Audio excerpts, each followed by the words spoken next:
I like naturally aspirated engines, and the R is super special. I've talked about it before. There's a lot more than when you look at it on paper, it's not that interesting, but driving the car is awesome.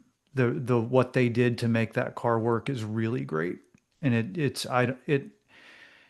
there's not a lot of other cars that compare to it. And I never thought that when I sold Porsches new, because we never got one. They all went to 918 buyers. But now that I drive one routinely, it's really special.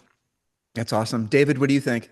I'd probably go with Casey's car there. I mean, and I only say that purely from the standpoint of, being practical, reliability, and having to tinker turbos, those kinds of things. Come on, Paul, don't shake your head at me, man. Come No, on now. no, this, That's see, here's the thing I like about the BTRs and even the 930s. I call them thinking man's Porsches.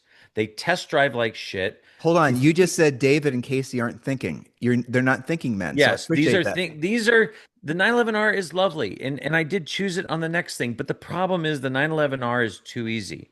You're going to drive a BTR or a 930 for 6 months, and you're going to regret that buying decision until one day you freaking figure it out and you go, this isn't a 911.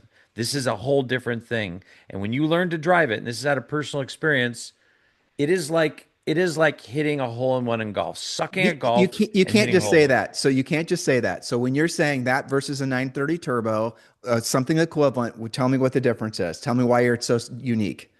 I mean, the BTR versus the 930 turbo, Yes, sir. it just turns it from 10 to 11. It takes all the 930 part. It doesn't make the car less turbo lag.